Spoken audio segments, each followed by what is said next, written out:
sapat na rin sa amin. Matagal na tayong magkasama, Felipe. Hindi mo pa rin ako nakikilala. Ang nakakakita sa akin ay nakakita na rin sa Ama!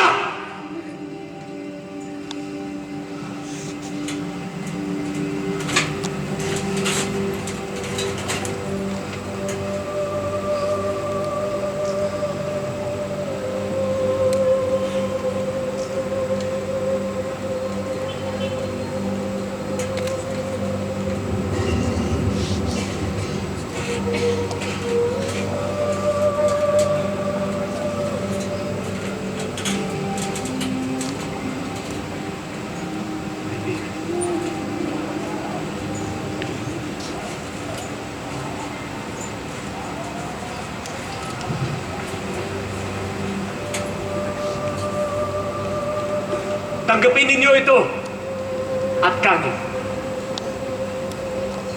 Ito ang aking katawan na inihahandog sa inyo at sa lahat.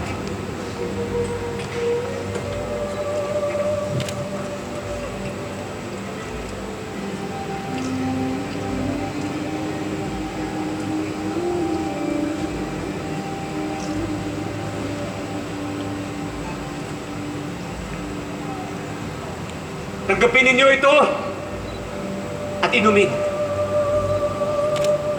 Ito ang kalis ng aking dugo sa bagong tipan.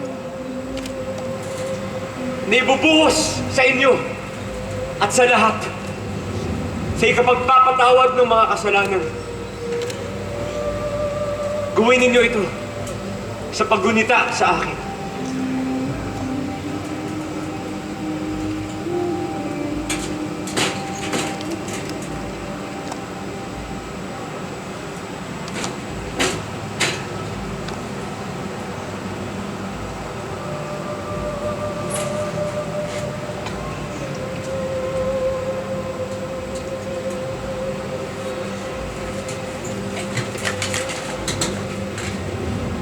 Tayo na.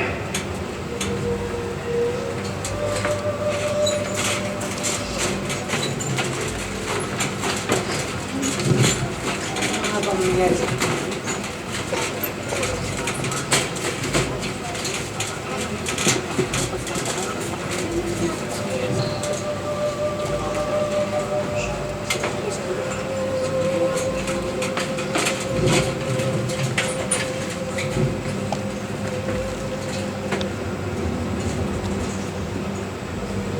Pedro, Juan, Guro. Santiago.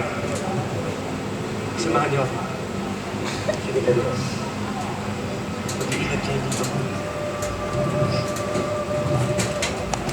Ako'y mananalangin sa dako roon. Mag-iingat po kayo, Guro.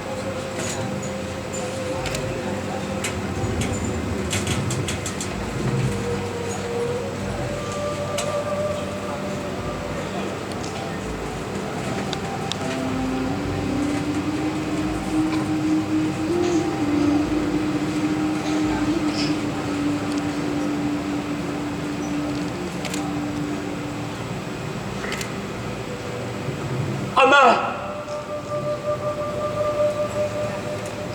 Masdan mo ang iyong anak. Ang kaluluwa ko'y namamaglaw. Hanggang sa aking kamatayan.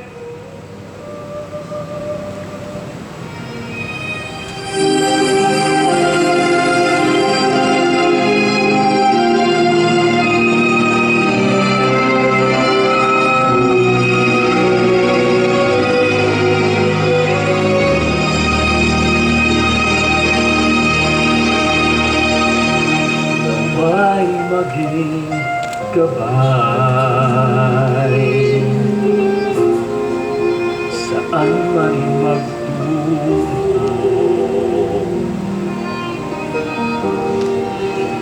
tuwing nalulumbay,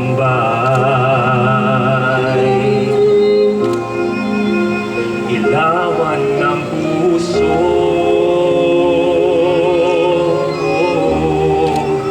Itong aming dasal,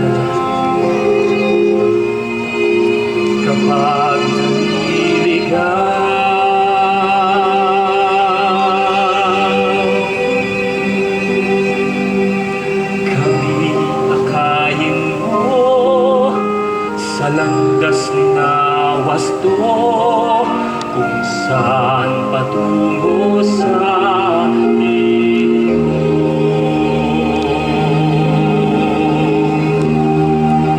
Aming panalangin, Ay, pag-ibig mo.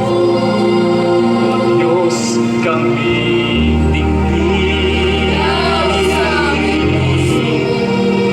sa bawat sandali, Araw at gabi.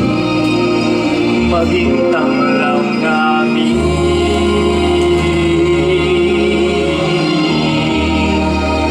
Itong aming dasal Ang aming dasal. kapag naliligaw.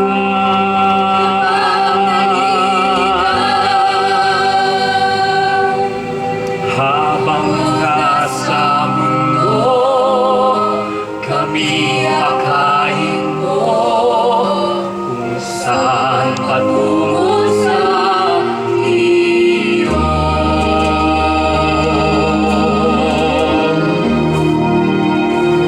Panalangin namin, kami ay magpalangit na kahit sa dilim nawa'y makita liwanag ng pag-ibig mo. Dakila at di na mawalay sa iyong gabay.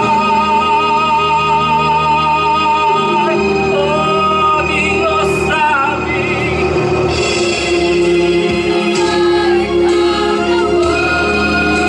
payapang daigdig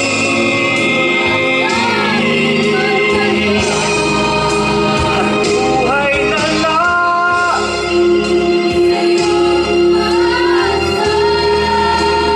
Gusto ng iyong pag-ibig, aming panalangin. Aming panalangin. Tulad ng isang pasling,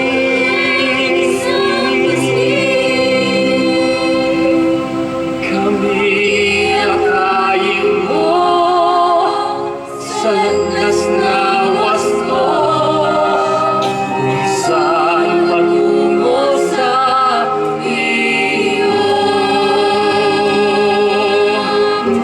Kami akayin mo sa landas na wasto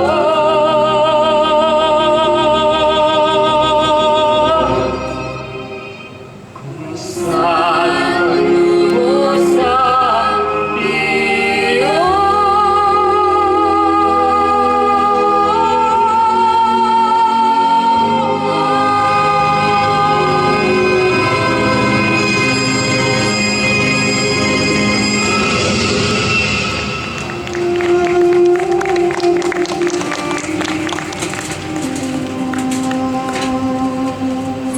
Ama,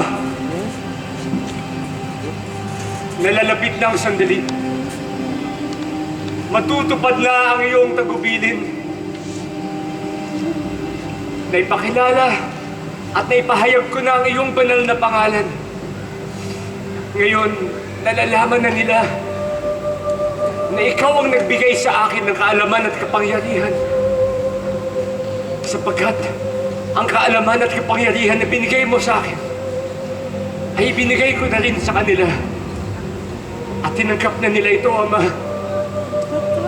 Ngayon, talos na nila ang katotohanan na ako nga'y nanggaling sa iyo. At ikaw ang nagsugo sa akin dito, Ama. Subalit, Ama,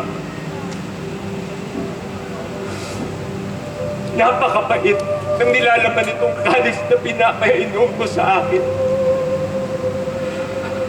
Ang kasalanan ng isang katauhan na iyong pinapatubos at isang pagpapakasakit na napakabigat pasanin, Ama.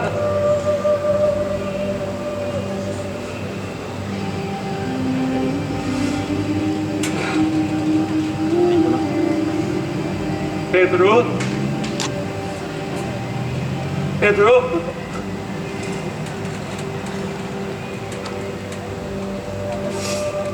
Hindi mo ba ako masasamahan? Kahit na isang oras man lamang.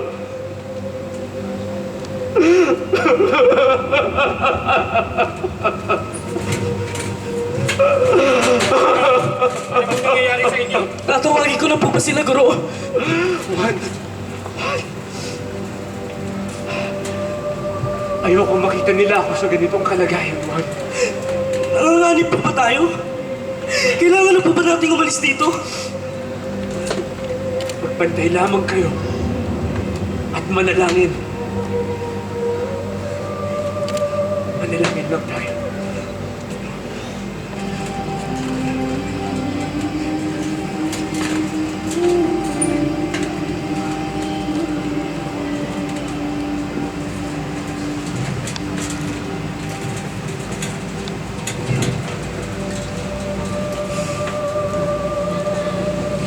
Ama ko, tulungan mo ako.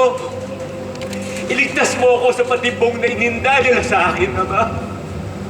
Talaga bang naniniwala ka na isang tao lamang ang tutubos sa kasalanan ng lahat? Nananalig ako sa iyo, Ama! Ikaw ang aking kanlungan. Sinasabi ko sa'yo, hindi makakaya ang sinuman na buhatin ang pasaning ito. Lubhang napakabigat, napakamahal ng kabayaran sa kaligtasan ng kanilang kaluluwa. Walang sinuman, wala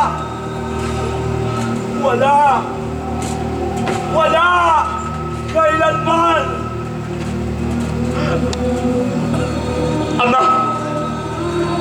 Ama, alam ko magagawa mo ang lahat.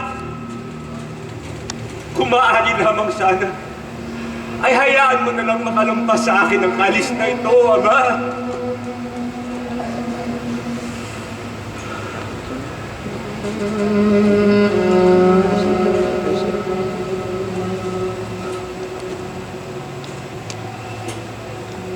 Subalit, Ama, ang iyong kalooban ang siyang masusunod at hindi ang sa akin.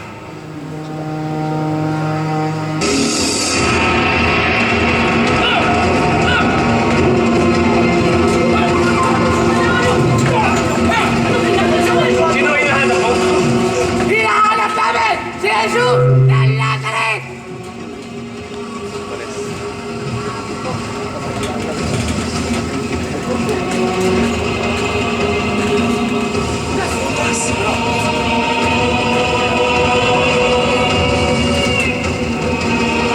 Pinagkanulo mo sa isang halik ang anak ng tao. Marami naman sinasabi! Darkness na yan! Pedro! Ang nabubuhay sa padilim ay namamatay din sa padilim.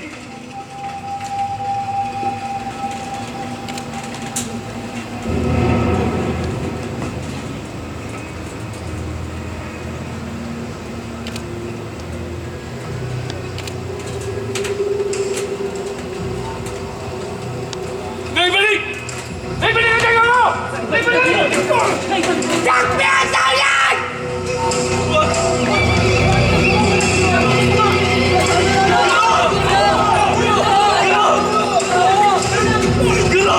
Pedro! Pedro! Ano gagawin na? Bakit ako hindi ka nagpapalala? Pedro! Ano gagawin na? Iwan niyo muna ako mag-isa. Hindi pa lang tayo. Pedro! Ano gagawin? Iwan niyo muna akong mag-isa!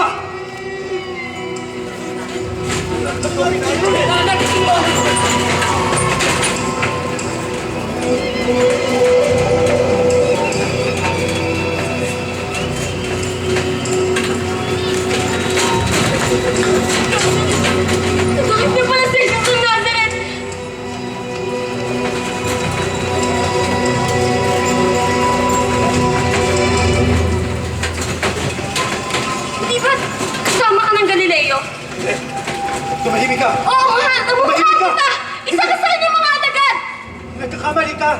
Ikaw yan! Ikaw yan!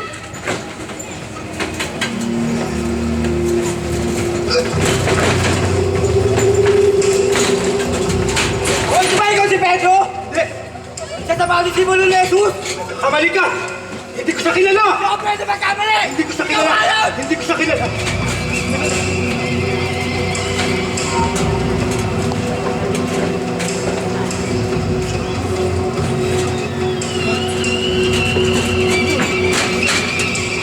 Pedro! Pedro! Pedro! Saan punta? Bakit hindi tayo pinapansin ni Pedro? Inang Maria! At nag-iisa siya. Totoo kaya ang sinasabi ni Juan na dinakip na si Jesus? Hindi nagsisinungaling si Juan Magdalena. Dadalhin nila ang aking anak kay Caiphas.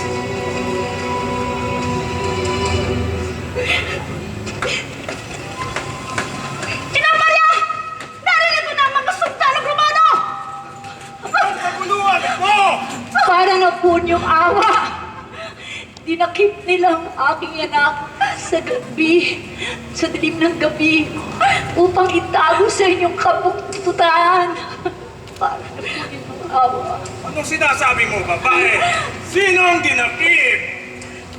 Si Jesus ng Nazareth. Jesus! Tumigil ka, babae! Bakit kang matindihin? Siraong yan! Isa lamang kriminal ang aming dadalhin sa punong saserdote para talungin. Dahil may nilibag siya sa aming templo. Sabihin natin sa kanila na may nag-uumpisa ng kaguluhan dito! Sabihin kayo! Kapitan na ba natin? Tanga! Tanga! Huwag kang masyadong mag-alala. Inang Maria, wala namang sigurong masamang mangyayari kay Jesus. Nag-umpisa na. Wala na tayong magagawa. Magdalena.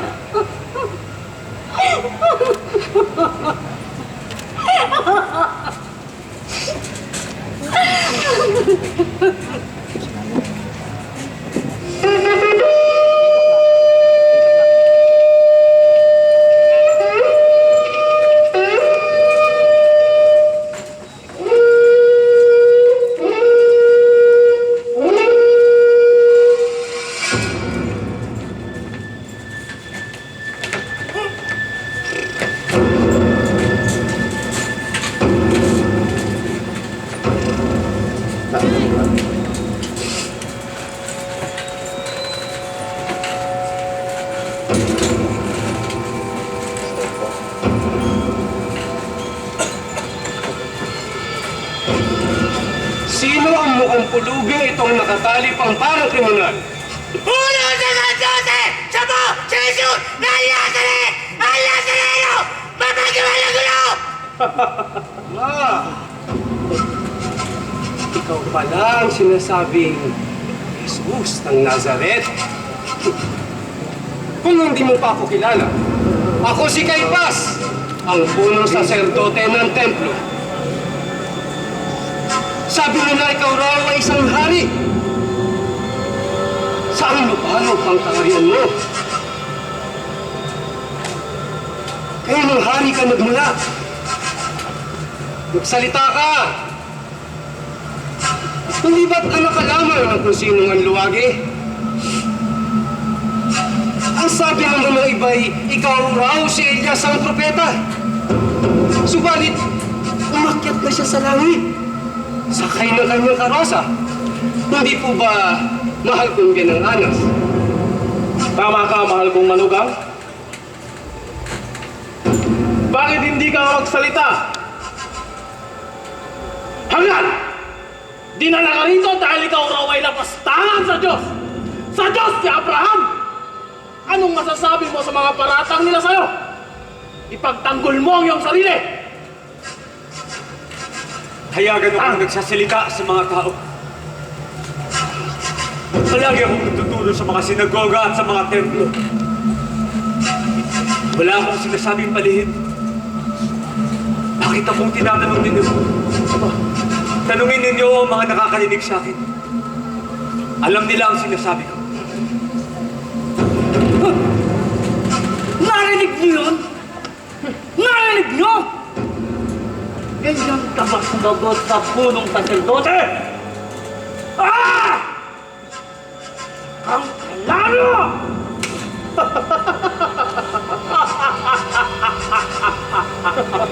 Palalo! Kung nagsalita ako ng masama, patunayan ninyo. Subalit kung mabubuti ang mga sinasabi ko, bakit niyo ako sinundan? Sandali! Mabuti siguro'y pakinggan natin ang mga nakarinig sa iyong paglapastangan sa Diyos. Tama! Pakinggan natin sila! Nasa Sige! sila? Po! Pinagaling niya ang may sakit sa pamamagitan ng mahika at sa tulong ng Diablo.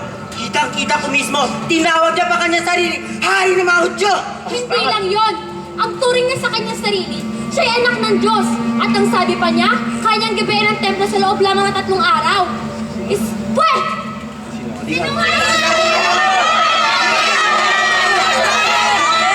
Sinasabi pa niya na siya ang tinapay ng buhay. At kung hindi raw tayo kakain ng kanyang laman at inumin ang kanyang dugo, ay hindi natin matatamang walang hanggang buhay! Di ba ayaw? Tulad, tinigilan niya ang pagpatugang sa mamatayang isang babaeng nahuling nakikiapid. At ang sabi pa niya walang kasalanan ng babae kaya tigilan siya. Nilabag niya ang kautusan ni Moises! Tumahimik kayo! Lahat pala kayo na pasailalim ng gayuman ng taong ito. Magbigay kayo ng katibayan ng kasalanan ng taong ito at kung wala ay magsitahimik kayo! Ang kagalang-galang na para siya, hindi kanya mo! Pakinggan natin kung ano sasabihin niya tungkol sa taong ito. Sige! Ang masasabi ko, ang paglilitis niya ito ay isang pagmamalupit. Wala akong narinig sa mga nagsalita kundi bawang mga walang saysay na pagbibintang. Sino ba ang tumawag ng pulong na ito at sa oras na ito ng gabi? Nasaan yung iba bang kabilang sa konseho? Umayas ka rin ka mo! Kasi ito, paglilitis, kayo mo yurak sa katarungan. Isang paglapastangan sa dangal ng anak ng tao. Kaya sino ka mo!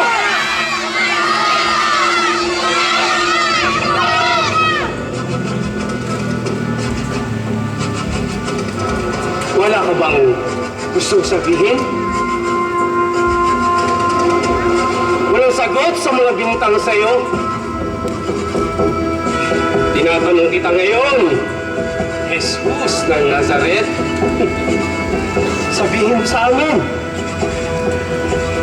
ikaw ba ang Mesiyas? Ang anak ng buhay na Diyos?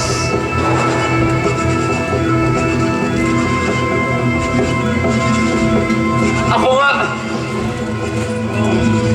At simula ngayon, ang anak ng tao ay uupo sa kanan ng makapangyarihang Diyos. At darating na nasa alapap ng kalamitan. Isa ka nga ang nabastanan sa Diyos si Abraham! Narinig niyo? Hindi na kailangan pa ng pagpapatunay! Ano yung hatol? Ano ang inyong hatol sa napastanan nito?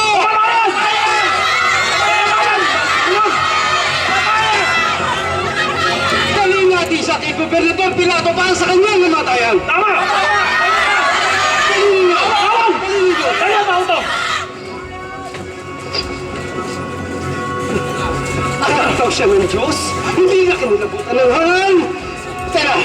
Syutan natin sila! Pinuno kay Faust! Pabayaan niyo siya! Anong kailangan mo, Judas? Sinusuli ko ng 30 pirasong pilang. Pinagkaano ko ang dugo ng isang walang malay. Kunin mo na ito. Hindi ko ito kailangan! Kung nakala mong pinagkanulo mo ang dugo ng isang walang malay, Sisihin mo ang iyong sarili. Dalhin mo ang iyong babuya. At umalis ka sa harap ko! Layas! Layas, Udas! Layas!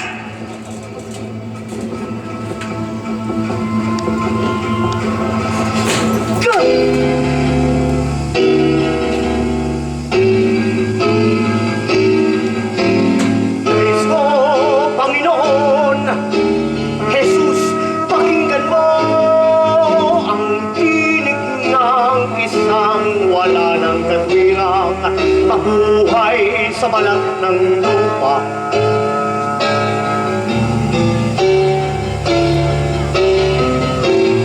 Dahil sa aking halik sa banal mong mukha, ikinabulig mo sa kamay ng iyong kaaway.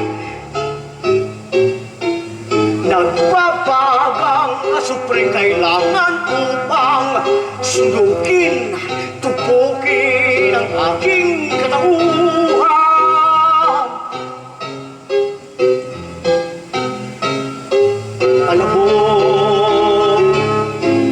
Alabok na ang katawang ito,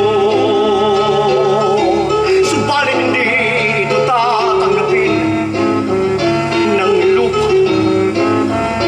Isusukan mo ito sapagkat ako'y karuman tumal!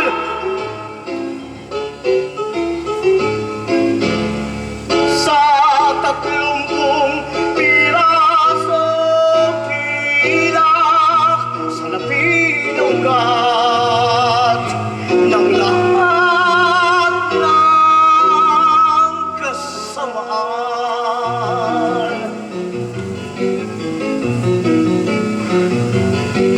ay ipinagpili ko ang taong nagmahal at nagtiwala sa akin.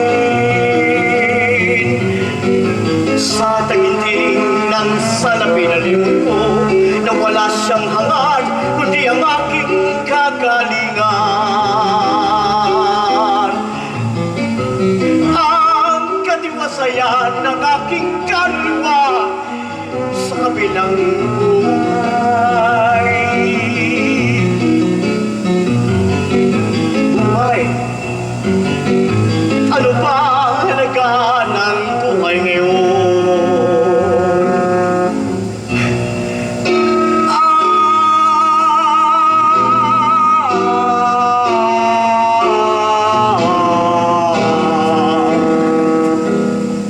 Dapat akong mabulok ng buhay at lamon ng maubol, ubusin lahat ng masama kong laman, pati na ang panakit kong kaluluwa.